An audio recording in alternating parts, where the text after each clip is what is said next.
was 15 when it happened. It was a Friday night in late September, just starting to get cold where I lived.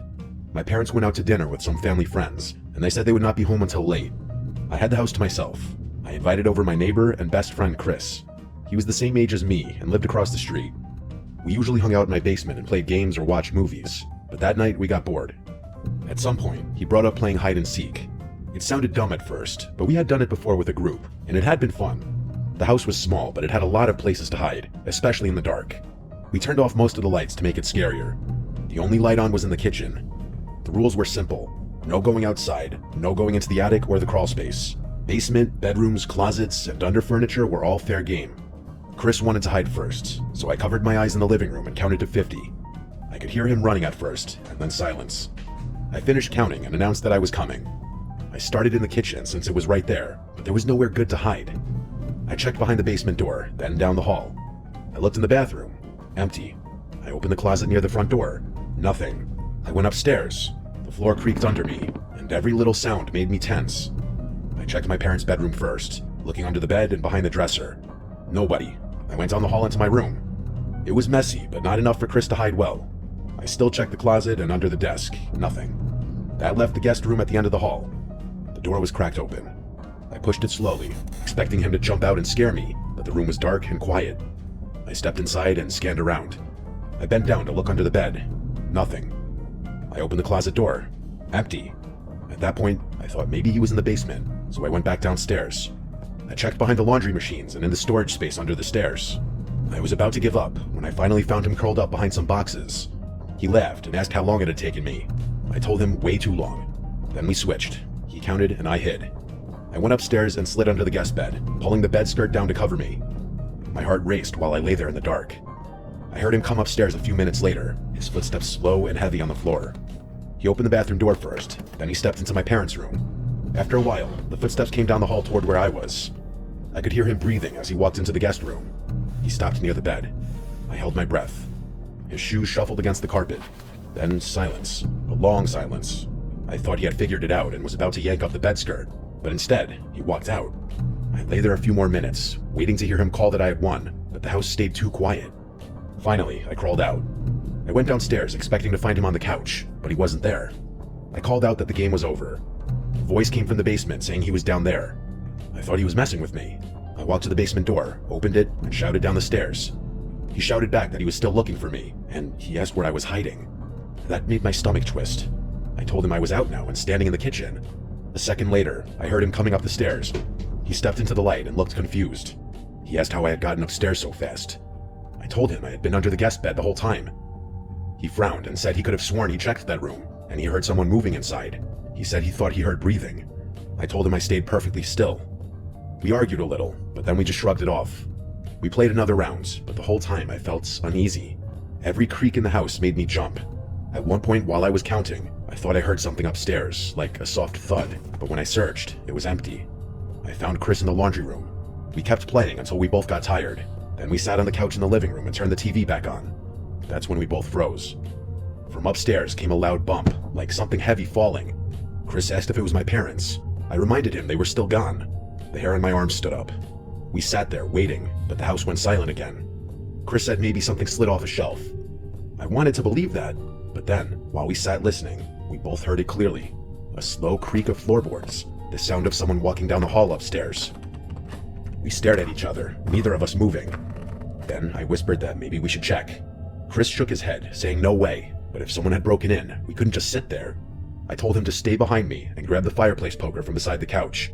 We went to the stairs and started creeping up. The house was so quiet I could hear my own breathing. The steps groaned under our weight. When we reached the top, I pointed toward the guest room. The door was closed now. I knew for a fact I had left it cracked open. We stood there frozen. Then from behind the door came a sound. A slow, dragging noise, like fabric sliding across the carpet. Chris whispered that we should leave. I wanted to, but curiosity and fear kept me in place. I raised the poker and reached for the knob. When I tell you my hands were shaking, I'm not just saying that to be dramatic for the story. I pushed the door open fast. The room was dark, but the shape of the bed and the dresser were visible. Nobody was there. The closet door stood half open. I moved closer as Chris stayed in the doorway. I yanked the closet door open. Inside was nothing but coats and boxes. We both let out shaky laughs, pretending it was all in our heads. But then, Just as we turned to leave, we heard another sound. This time it wasn't upstairs. It was downstairs. The sound of the front door opening and closing. We froze again. Chris whispered that someone was in the house. I felt my stomach drop. We ran down the hall and crouched in my room with the lights off. I held the poker tight. We listened, and at first there was nothing. Then there were faint footsteps on the first floor. I wanted to call the police, but my phone was on the couch where we had been sitting. I whispered that maybe we could sneak out the window, but it was too small. The only way out was down the hall past the stairs. The footsteps moved closer. We heard the basement door open, then the steps went down, one by one. We both exhaled in relief. Whoever it was had gone into the basement, so we took that time to run. We sprinted down the stairs through the kitchen and out the back door into the yard. We didn't stop until we reached Chris's house across the street. His parents were home, and when we told them what happened, they called the police. The officers searched my house from top to bottom. They found nothing. No signs of forced entry or anyone hiding in the basement. They told us it was probably just the house settling, or our imagination running wild while we played. But Chris and I both knew what we heard. We knew someone had been inside. For weeks after, I couldn't sleep well. Every creak made me think someone was in the hallway. That was the last time I played hide and seek ever. We're too old for it anyway. Chris and I never talked much about it again, but sometimes when we look at each other, I can tell we're both remembering that night. The night hide and seek turned into something else. Even now, years later, I still think about the sound of the closet door, the dragging noise in the carpet, and the footsteps on the first floor. We never found out who it was. Maybe a burglar who realized we were still home. Maybe someone who slipped out when we ran. All I know is that playing hide and seek that night showed us just how scary it is to realize you aren't alone in your own house.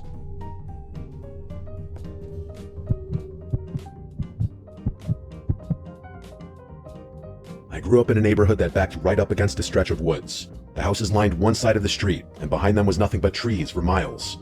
When I was younger, a group of us kids from the street used to play together almost every weekend. In the summer, we stayed out late into the night, sometimes until our parents yelled for us to come home. One of our favorite games was hide and seek.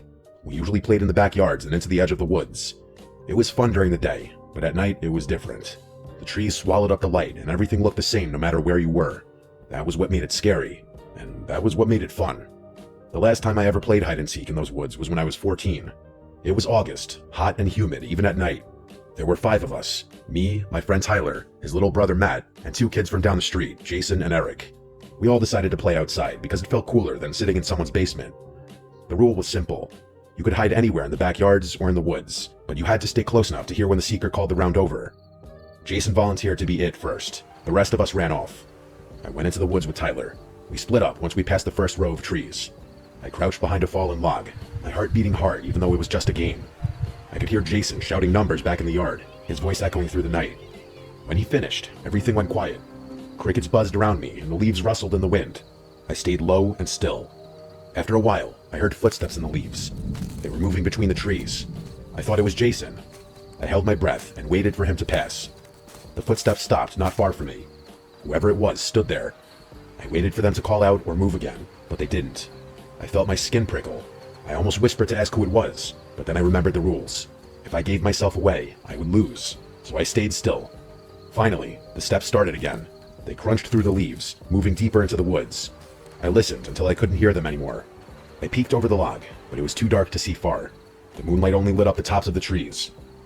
I stayed hidden a few more minutes before I got tired of waiting. I crawled out and started creeping back toward the yards.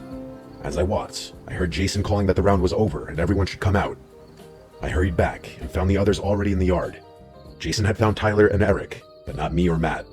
Matt came running out of the woods a minute later, covered in dirt. He laughed and said nobody would have found him. I told them that I had been behind the log and almost got caught when Jason walked right past me, but Jason looked confused. He said he never went that far into the woods. He said he only circled near the first trees and then found Tyler crouched by a fence. I squinted my eyes in confusion and then asked who it was that walked by me, but everyone just shrugged. We brushed it off and kept playing. The next round, I was seeker. I counted loud against a tree while the others scattered. When I finished, I searched the yards first. I found Eric hiding behind a shed and Tyler in the bushes. Then I went into the woods to look for Jason and Matt. The woods were quiet except for the bugs. My flashlight beam swung through the trees. I listened carefully, trying to catch movement. After a while, I spotted Matt crouched near a tree trunk. I shouted that I had him, and he ran back laughing. That left Jason. I searched deeper, calling out that I was coming. That was when I heard it again, the footsteps. The slow, heavy footsteps moving in the dark. They came from just ahead of me. I shined the flashlight that way, but the trees were thick. I walked slowly, trying not to make noise. The footsteps stopped. I waited. Now, admittedly, I was getting a little nervous. Then I heard Jason call from behind me that the round was over. I spun around. He was already walking back to the yard. Confused, I asked if he had just been ahead of me. He said no, he had been hiding closer to the house the whole time. I felt my stomach twist. Twice now I had heard someone moving through the woods who wasn't one of us.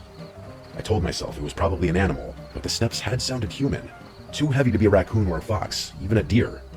We played a few more rounds. Every time I hid, I couldn't shake the feeling that someone else was out there. I kept hearing faint noises in the trees, branches snapping, leaves crunching. At one point, I even thought I saw a shadow move between the trees. But when I aimed my flashlight, it was gone. The others didn't notice anything. They just kept laughing and running. I tried to act normal, but I couldn't shake the nervous pit in my stomach. The last round of the night, Jason wanted to hide in the woods again. We all split up like before. I didn't want to go too far, so I stayed near the edge. I crouched low in the tall grass. I could see the faint glow of the porch lights through the trees. I heard Jason's faint voice in the distance counting. When he was done, there was once again silence. After a few minutes, I heard something that froze me in place. It was whispering. A low voice, too soft to make out the words, but it was close. My whole body tensed up. I peeked over the grass, but the woods were empty. I listened hard, but the whispering had stopped. A moment later, I heard footsteps again. They moved past me and into the trees. I lay trembling. That was when Jason called that the game was over. Everyone else came out, laughing and brushing dirt off themselves. I walked back slowly, my heart still racing. I told them I had heard someone whispering, but they all just laughed and said I was trying to scare them. I didn't argue, but I knew what I heard. We sat in Tyler's yard after that, drinking soda and talking.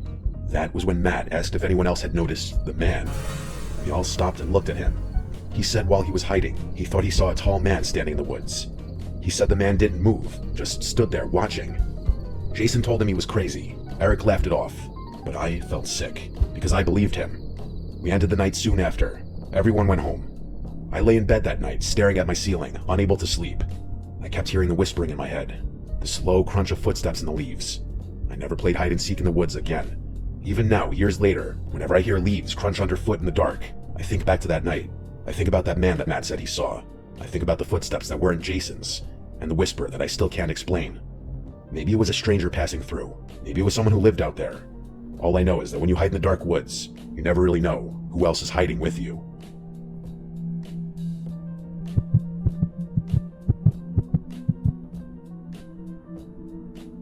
It was a hot Saturday afternoon last July.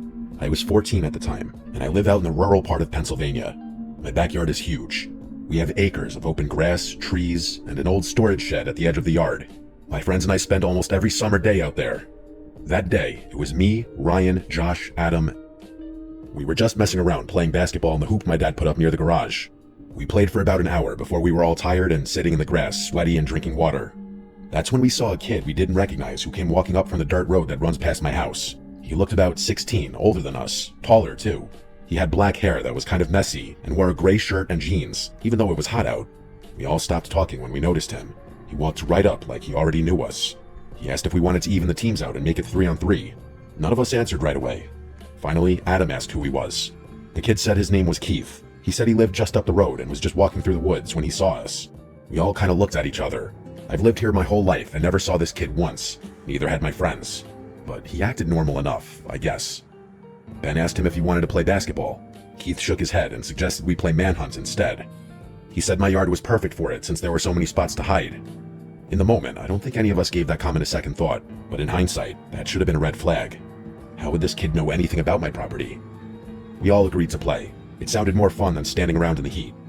We split into 2 teams. Keith immediately volunteered to be on the hunting team first. He said he loved being the seeker. So it was Keith, Adam, and Josh hunting, and me, Ryan, and Ben hiding. Adam kicked a soccer ball to signal the start. We ran off into the yard while the hunters covered their eyes and counted. Ryan took off toward the tree line. Ben sprinted for the side of the garage. I didn't want to hide in the woods yet, so I went into the storage shed. It always smells like gasoline and old wood in there. I found a pile of folded tarps in the corner, so I climbed under one and lay still. I stayed under there for at least 10 minutes, but it felt like forever. Nobody came. I started thinking maybe the hunters had given up, but then the shed door creaked open. The tarp ripped off me in one quick motion. I guess it was an obvious spot.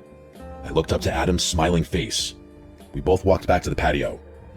A few minutes later, Ben showed up. He'd been caught too. Eventually, Adam and Josh walked back. We all stood around drinking water, but Keith wasn't there. At first, nobody said anything. Then Josh asked where Keith went. None of us knew. We waited another 10 minutes, thinking he'd come walking back any second, but he never did. Adam finally shrugged and said maybe he was just some weird kid and left. The rest of us agreed, even though it felt strange that he would just disappear without saying anything. When the others left around sunset, I went inside. That's when I noticed something odd near my bedroom window. On the grass was this piece of rope.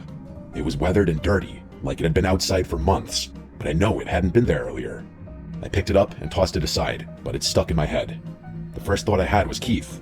I told myself I was overthinking, but later that evening, I couldn't stop wondering if he'd gone inside the house while we were distracted.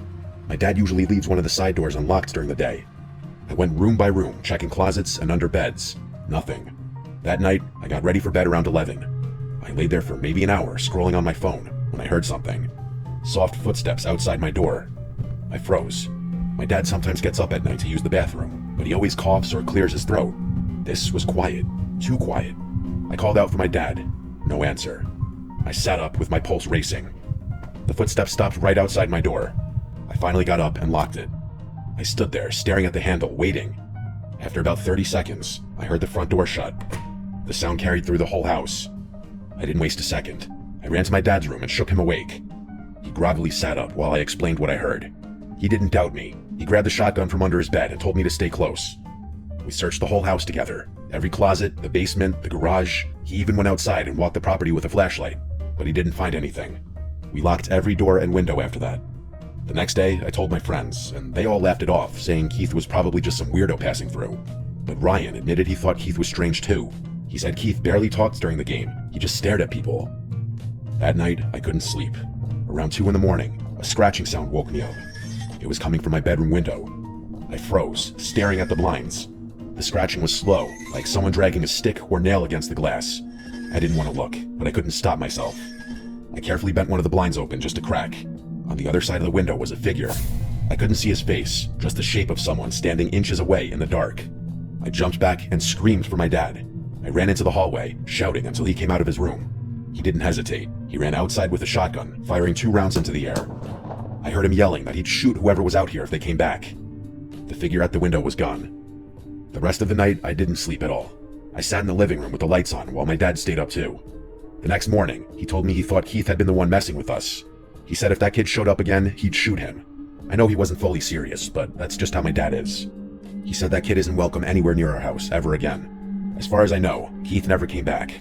But sometimes when I'm outside at night, I think about that rope by my window, and I wonder what he was planning to do if I hadn't woken up when I did.